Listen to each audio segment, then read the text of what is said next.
so you started 5 o'clock.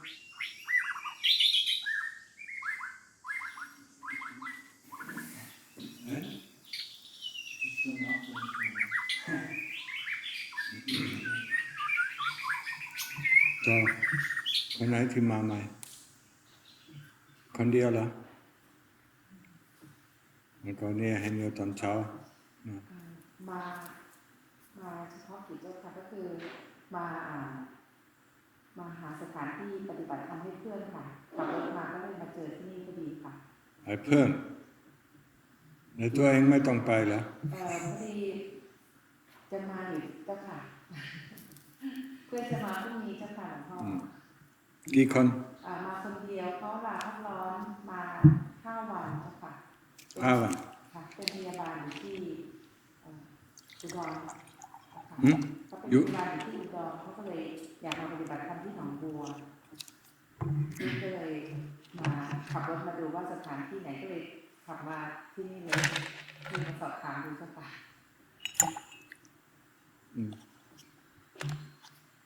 จะต้องพูดจากทีนะมาถูกที่เลยเจ้าค่ะ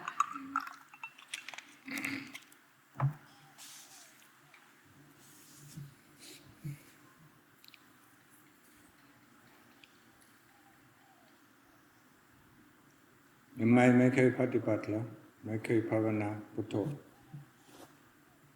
ไม่ไม่ไม่รู้จักเสียงฮะชื่ออะไรสุพรรณอะไรไม่ค่ะไม่เคยภาวนาแล้วมาที่นี่ได้ไงรู้จักแล้วป๊อปค่ะป๊อป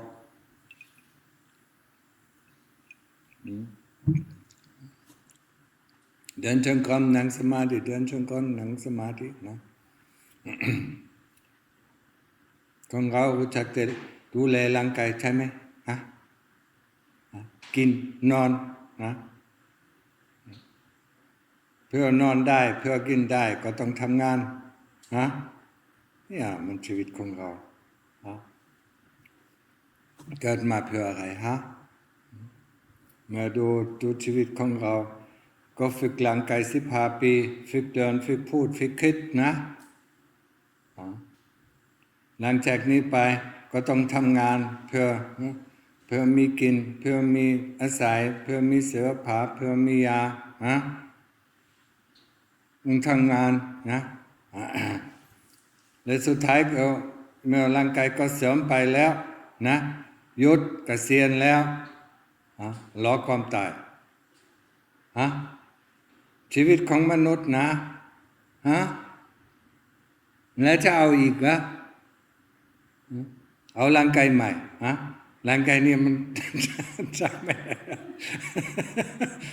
มันแก่ลงทุกวันมันเจ็บความปวดนะเดี๋ยวต้องไปโรงพยาบาลก็ตัดออกนี่เลยสลับกับเนี่ยนะเนี่ย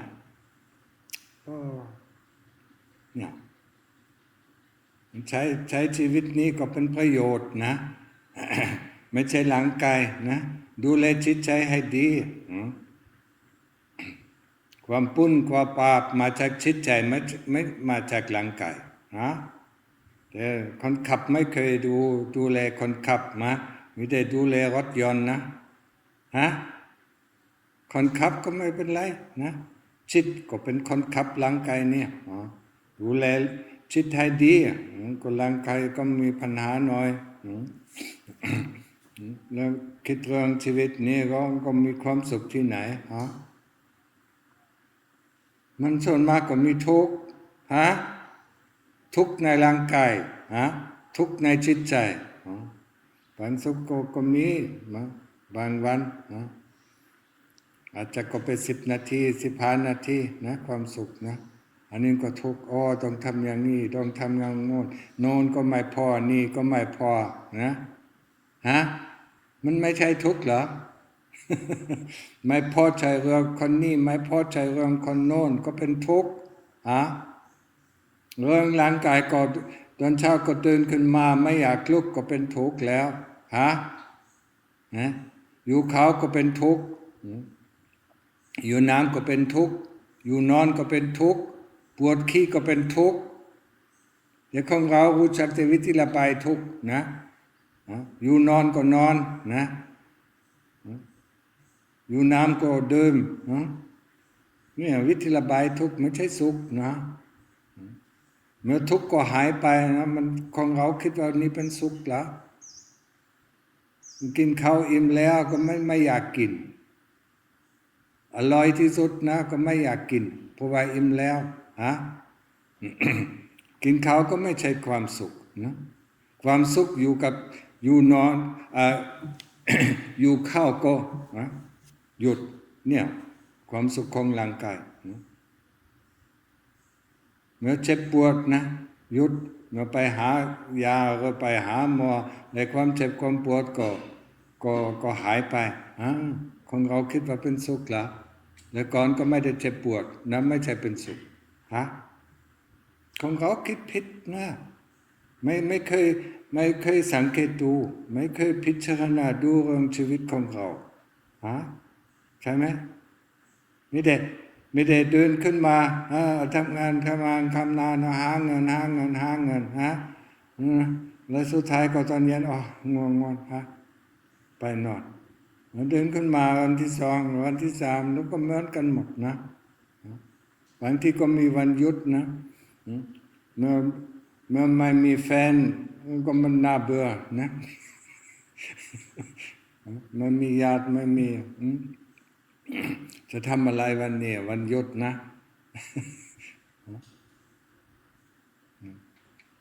ความทุกข์เกิดในใจหลังกายก็ไม่รู้จักความทุกข์มันความเจ็บความปวดใครก็รู้นะจิตที่เป็นรู้จิตที่มีความรู้ความรู้ทุกสิ่งทุกอย่างอะไรเกิดขึ้นก็จิตก็รู้นะมีสัญญาณสัมผัสจานก็จิตก็รู้เสียงเข้ามาก็รู้กลิ่นเข้ามาก็รู้ตาก็เห็นก็รู้นี่ดูแลจิตให้ดีเดินจงกรมนะเมื่อเดินจงกรมอยู่กับพุทโธก็ลมหายใจเข้าลมหายใจออกนะลมหายใจเข้าลมหายใจออกดูนะในหมูกนะรู้ลมหายใจเข้ารู้ลมหายใจออกพุทโธก็เหมือนกันรู้พุทโธอยู่ก็รู้พุทโธไม่อยู่เมื่อพุทโธไม่อยู่ให้กลับคืนพุทโธเนี่ยการฝึกภาวนาเมื่อฝึกภาวนาแบบนี้ก็เข้าสู่สมาธิได้เมื่อเข้าสู่สมาธิความคิดก็ไม่ขึ้นมาและความจำไม่ขึ้นมามันสบายไปหมดเมื่อไม่มีความคิดไม่มีปัญหาเมื่อมีปัญหาอีกรู้นะเมื่อไม่คิดไม่มีปัญหาปัญหาอยู่ในความคิดนะร่วมกับความจำด้วยนะอนาคตก็ไม่มีอดีตก็ไม่มีสบายไปหมดนะนี่เรียกว่าสมาธิเข้าสู่สมาธินะเมื่อออกจากสมาธิก็เหมือนกันหมดนะทุกต้องทำอย่างนี้ต้องทำอย่างโน้นเพราะว่าความคิดขึ้นมานะความจำขึ้นมาแต่อยู่ในสมาธิก็สบายไปหมดนี่ต้องทำให้ได้เข้าใจไหมไม่ใช่เดินทำให้ได้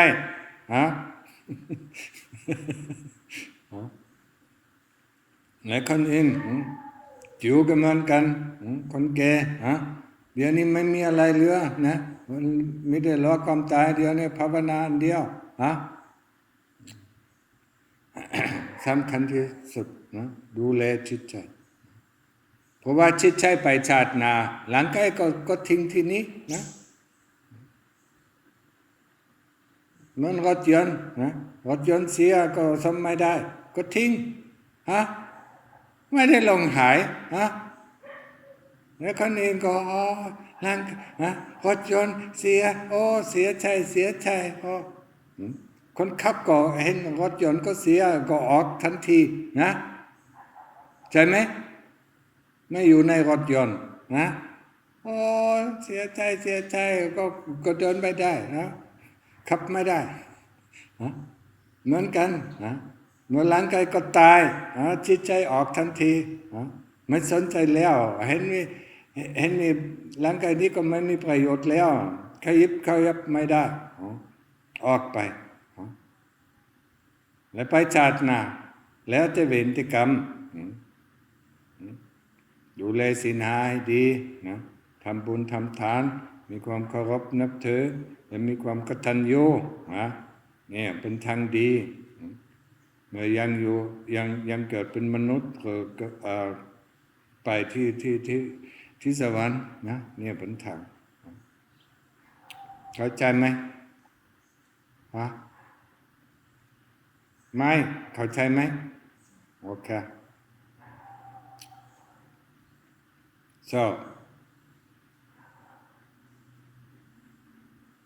I mean we are born and later on we are going to die but we never reflect about our life. What is the first question should be, what is the purpose of our life? But we are so busy doing this, doing that, that we forget the purpose of our life. And then when we look at one whole life, one human life, from the moment of birth to the moment of death, what are we doing? The first 15 years we train this body until the body is complete, until it can walk, until it can talk, and until it can think properly. In 15 or 16 years we are finished, and then we have to start to work to maintain this body. Yeah?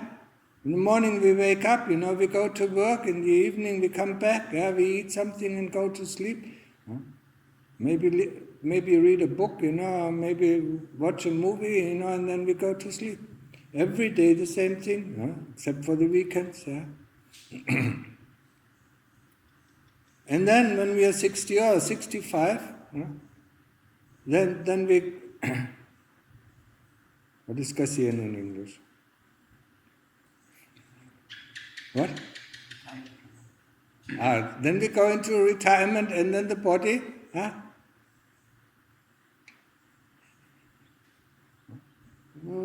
What is with the body? Then the body doesn't work anymore, really. It doesn't have any energy.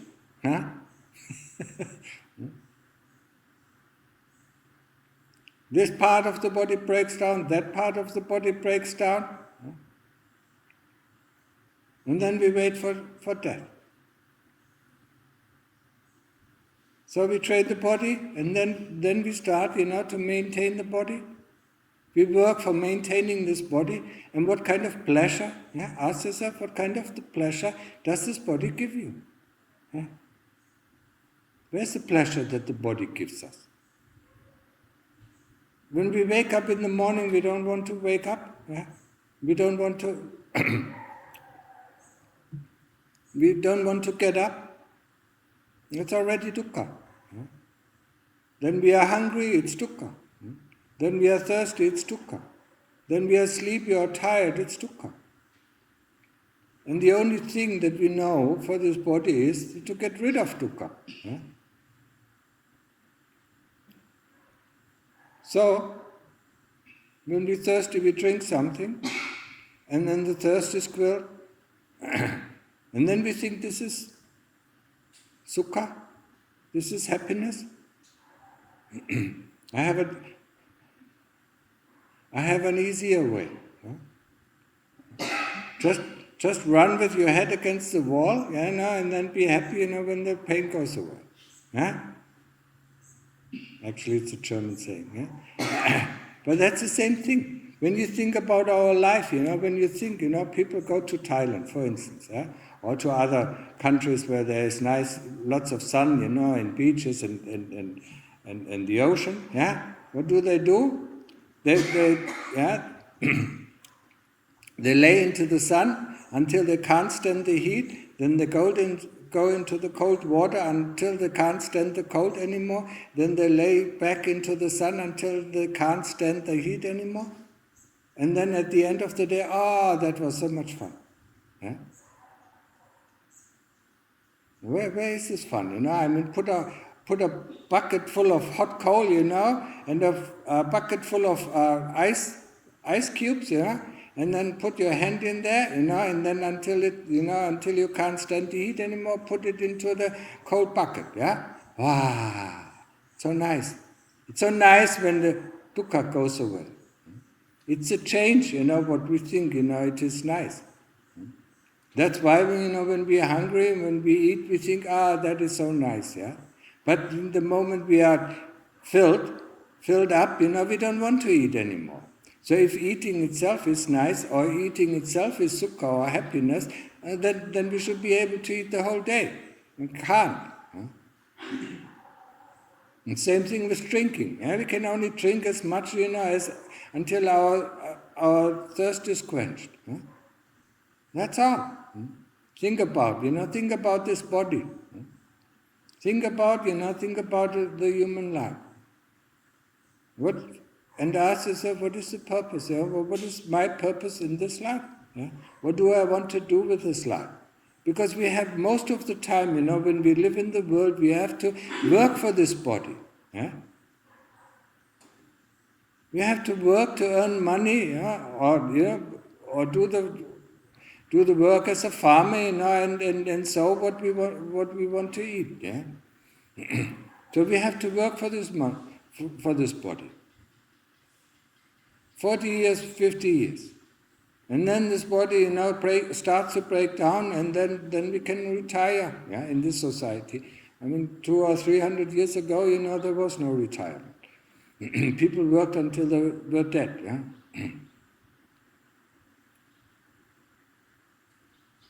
So the question is, why do we want this body, and what is this body giving us? What kind of joy is this body giving us?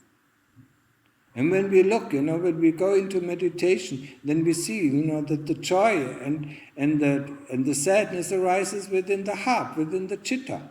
And the citta is not part of this body.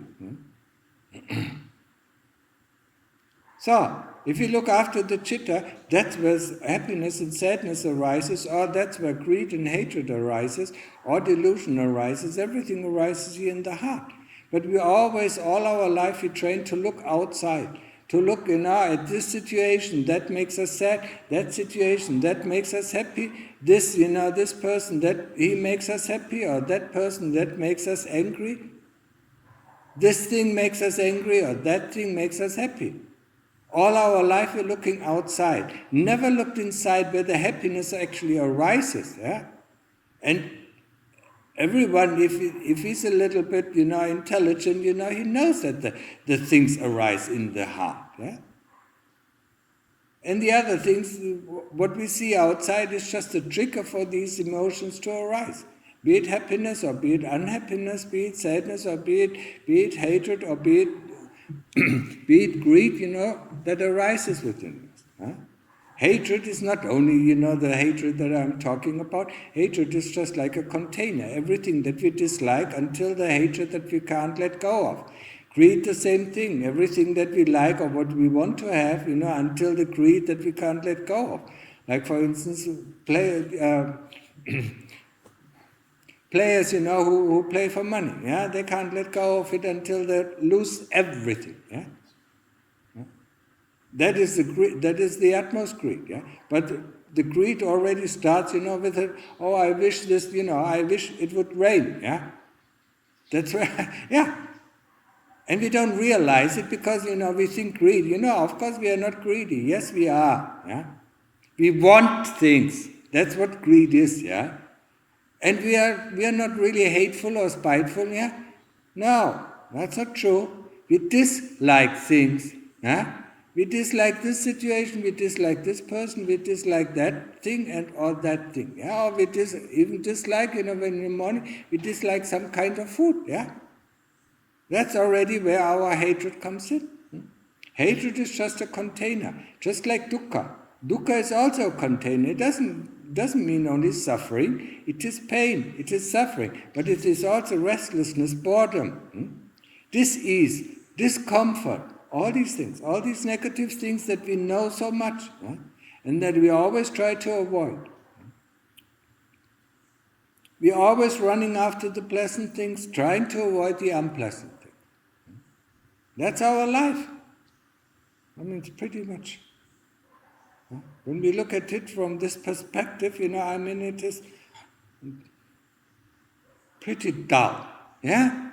It's just like, I like this, I like the simile, just like a German dachshund, yeah?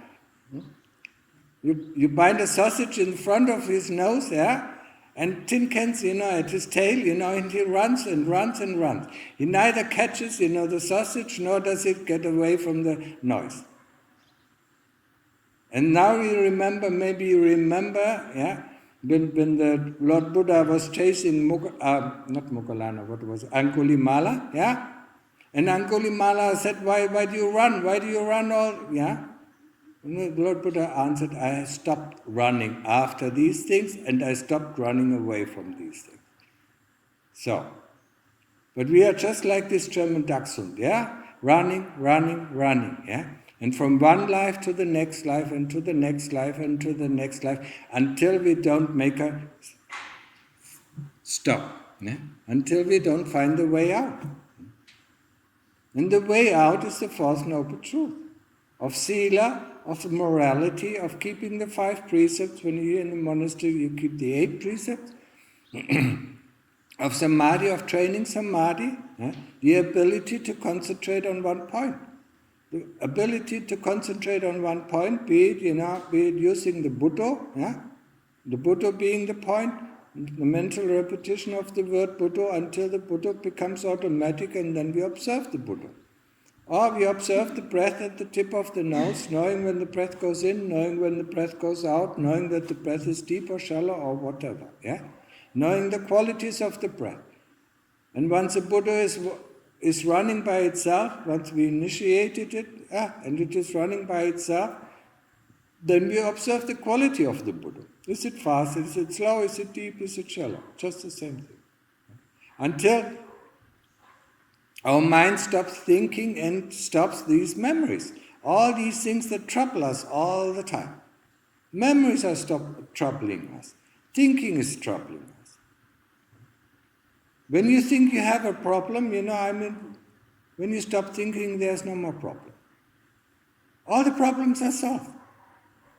The problems are created by our mind through thinking and through memorizing. And the moment we go into Samadhi, we don't have any problem. And when we would stay in Samadhi, there wouldn't be any problem. There's just doing, when there's something to do. What is the question? But if you're cutting the kilesas, if you're using Satipanya and you're cutting the kilesas of thoughts and memories, which are all the time, how is it that it doesn't work the same as if the kilesas are coming through hearing, mostly cutting the kilesas is not too difficult, but the thoughts and memories just...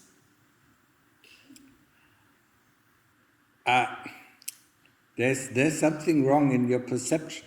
The kilesas come from the heart. Yes. So when there is a sound, the kilesas, put a label on it, Yes.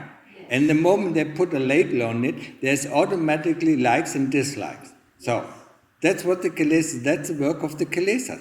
When there are no kilesas, there's no label on it.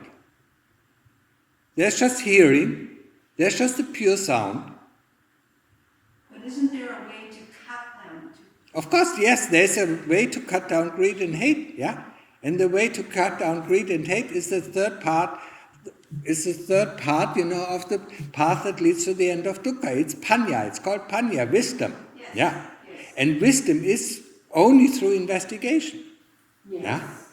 And the big part, or the one that that really sits at our throat and constantly chokes us, is the body. is the kilesas, that are associated with the body, with the likes of the body, with the attachment to the body. Because with the body comes greed and hate, it comes likes and dislikes. Once likes and dislikes are gone, you still have lots of kilesas, the kilesas of delusion, but they are just, just like fluffy clouds, in the sky. It's not the heavy thunderstorm, that overcomes you when you're attached to the body and you get a sickness, you really get ill, you really get sick, and then, it's a really heavy cloud, that comes on you. Or when lust arises, it is like, somebody sits at your throat and chokes you, But if you're investigating the body, and, there's an improvement in satipanya, I'm still not seeing why you can't cut what, That the interesting thing is, you remember when I bring up the magician? Yes. The kilesas are the magician. So they work, by diverting our attention and producing something that is amazing. And that's what we fall for. And if you remember when you went to a magic show, you fell for the tricks, you thought, oh, this is amazing, He's sawing a woman in half, and then she comes out, and it is complete, So we constantly fall for the tricks. What satipanya does is, it gets up from the seat that is in the arena, watching the magician, tries to go behind the stage and looks how he does it. And once we have seen how he does it, he cannot fool us anymore. And that's how the kilesas are cut. Because the moment you understand how the magician does his trick, you never fall for this trick and you don't find it amusing. Okay. Remember this? Yes. That's why I like this. It is it is a very good simile for this, how the kilesas are tricking us. They divert our attention and then they produce something, and say, wow, where is that coming from? This is so amazing,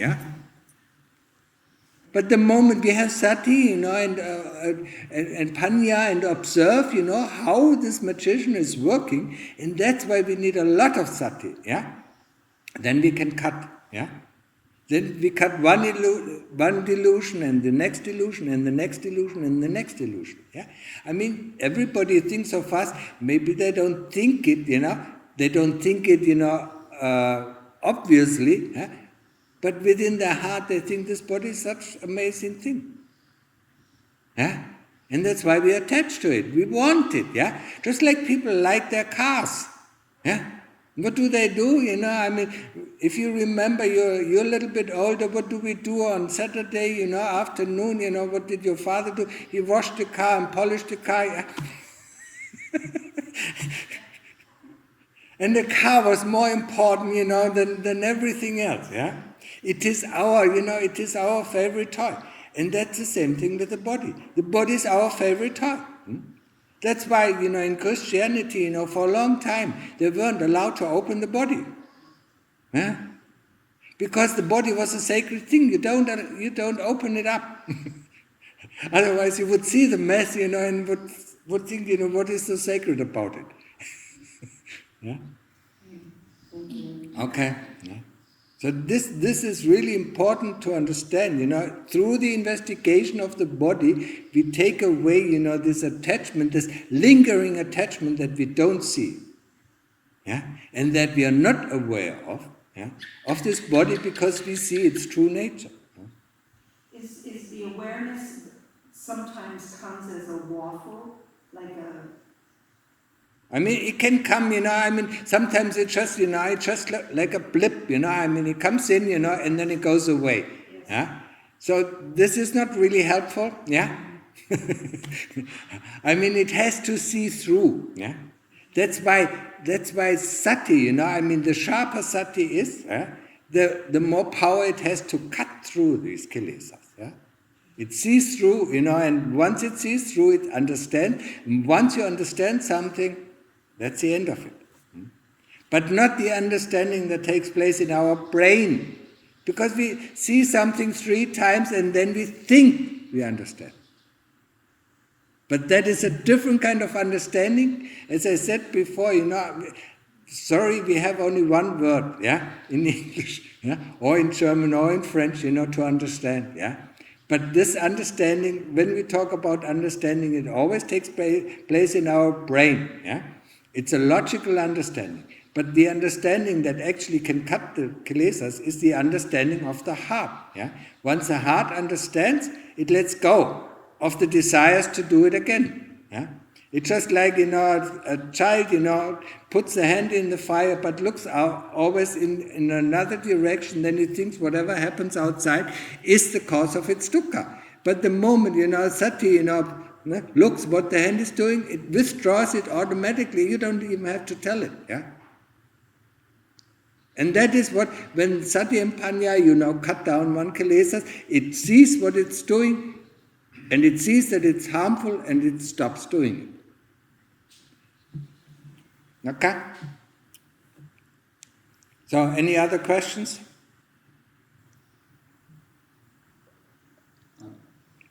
I have two. Speak up a little bit, I have a question about effort. How does, what do you mean when you say put forth effort? Effort means, when the mind goes out, bring it back. So, you need both things. You need determination. When you sit down and say, for the next 45 minutes, I'm with my breath, or I'm with the Buddha, then this is determination. That's the same thing. We use determination in our walking path. So when we stand at the beginning of the walking path, we tell ourselves, okay, this one path, I stay with the Buddha or stay with the breath. Then we turn around and then we have a new determination. Okay, just this one path, I stay with the Buddha or I stay with the breath. This is determination. Effort is when you see that the mind goes out into thinking or memories, then you bring it back. That's where the effort comes in. But without the determination, there will be no effort. Yes.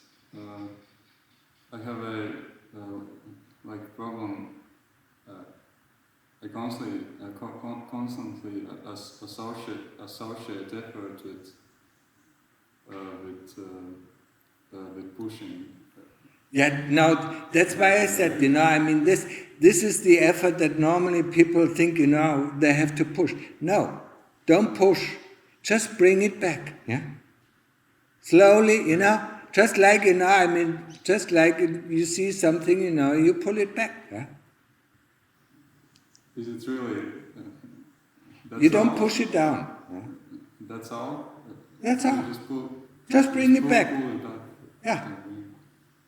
But the effort is to bring it back because it doesn't want to go back. It is like a little child that runs outside and it wants to see what is there.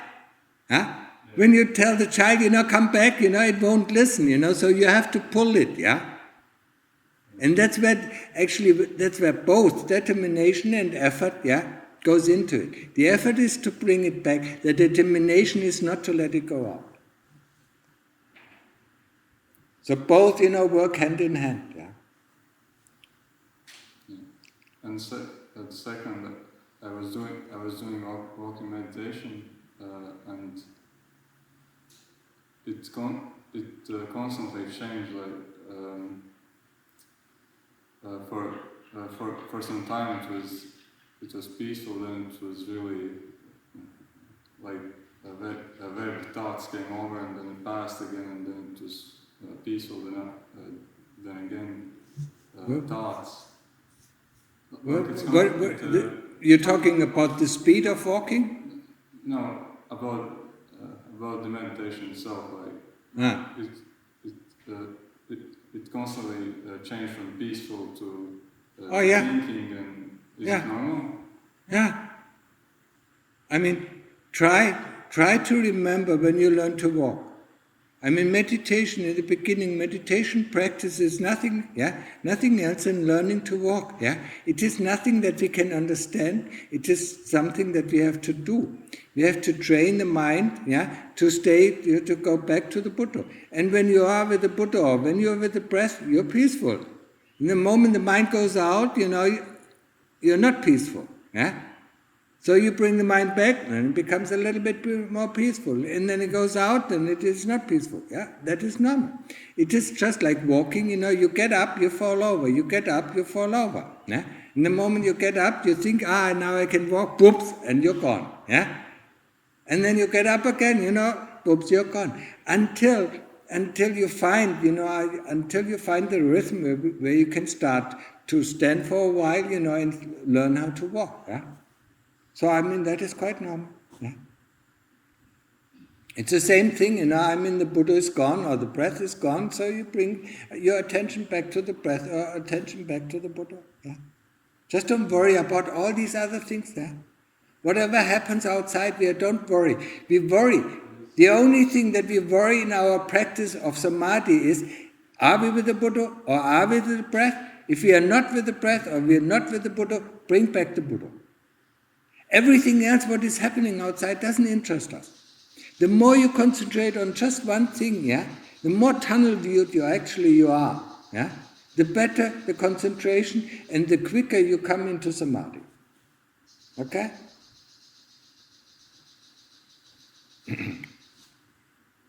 So, any other questions? In investigation, at one point it starts to be very exhausting and it's difficult to concentrate. Shall we keep going and just push, or shall we stop and do samadhi? And I mean, what do I say? In all, the moment the Buddha seems to disappear, the breath seems to become weaker. The investigation goes more difficult, or the samadhi goes more difficult. I always ask at that point, what came before? What happened? You must have, you must have seen a shithole, and you didn't want to see it. And that's why, it's so difficult. Just go back and then see what actually, how the mind, how the magician tricked you. Because one moment it was okay, and the next moment it seems not okay. But, what did the kilesas do in order to change the situation? So that's why we roll back. You understand that? And we learn, just a reminder for everyone who is here, we learn, to roll back by doing this daily exercise of doing the daily reflection. What happened in the morning, with what kind of thoughts, and so on, and so on, and so on, until you come to the time. When I saw this person, what kind of, when I saw this kind of food, when I saw the people around, what kind of emotions are playing up there, And before these emotions come, what kind of thoughts or what kind of memories are coming up? It is so important. That is how we observe the magician, how he pulls up his tricks, Because he has us on the leash, Constantly talking, telling you this is not good, now I'm doing my practice is wrong, I should change my practice and so on. It's all the work of the magician. Okay? Roll back, and learn how to roll back through the daily investigation. And this daily investigation can cut a lot of these kilesas that tell us, okay, if you do this, it's fine. And then we do in the reflection, we see actually, it is completely unwholesome. And then we see that at one time, and the heart still doesn't react. We see it 100 times, the heart still doesn't react. We see it 1,000 times, and then the heart starts to react and say, no, this is useless. And then it lets go. It doesn't want to do it anymore. The meditation practice is about training the heart. I sometimes say, open, rip it open and tell the heart, do you see it? Do you understand it? And then the heart says, no, I have my eyes closed. I don't want to see. Huh? And that's what happens with us. We don't want to see certain things. And that's why we need sati to see it, exactly what is happening. And the daily reflection does help us with that. Okay? แล้วคนไทยก็มีคำถามไหม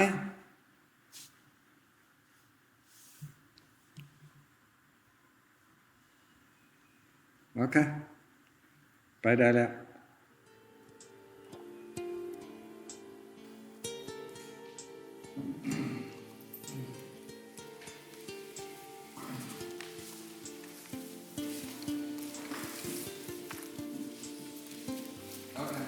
Except who comes last has to keep the talk. Ever not last in the yes? Like a